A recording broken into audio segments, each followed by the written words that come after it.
dito sa Family Feud. Proudly standing beside me is Kate ng Sassy Squad. Isa lang ang target nila ngayon na makapag-uwi ng total cash prize of... Panalo rin ng 20,000 pesos ang napiling child. Ano ba napili nito? Angat Pinas. Angat Pinas. Ayan po, Angat Pinas. Now, set for fast money. Here we go. Give me 20 seconds on the clock.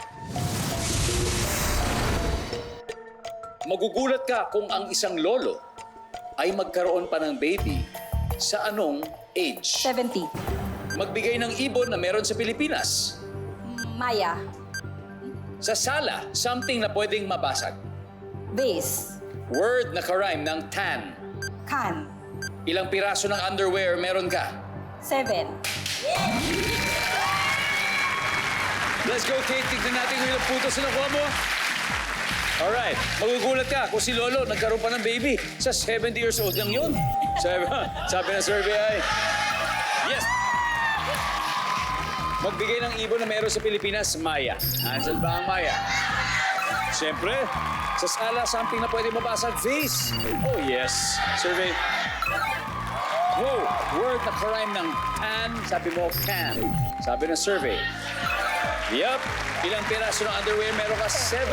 Ang sabi ng survey dyan ay, yes, 111. Balik tayo. Let's welcome back Rita Avila.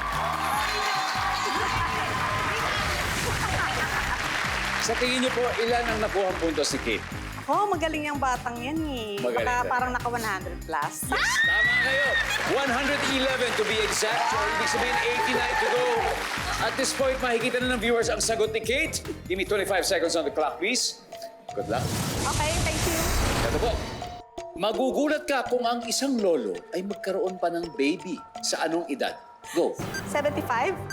Magbigay ng ibon na meron sa Pilipinas. Ibon? Ibon na meron sa Pilipinas. Itik? Itik. Sa sala, something na pwedeng mabasag. Ashtray? Word na karime ng tan. Fun? Ilang piraso ng underwear meron ka? 20? 20. Let's go, Miss Rita. Ngayon, magugulat po kayo kung isang lolo ay magka-baby pa at 75 years old. Ang sabi ng survey natin dyan ay, wow, meron.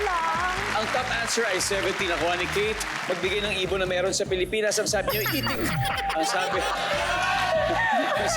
survey ay, ang top answer po ay agila. Agila. 60 points ang agila, 6-0. Agila. Sa sala, something na pwedeng mabasag, ashtray. Ang sabi ng survey ay, meron. Vase, ang top answer. Word na karime ng can. Ang sabi mo ay, fan. Ang sabi ng survey ay, uy! Wala. Fan ang top answer. Nas, ilang piraso ng underwear meron ka? Sabi niyo, 20. Ang sabi ng survey natin ay, meron. 10 ang top answer. 10. Ako, ito po. Pero, congratulations pa rin. Mag-uwi pa rin kayo ng 100,000 pesos. Congratulations. Thank you for having us. Of course, of course. Congrats. Thank you. Okay.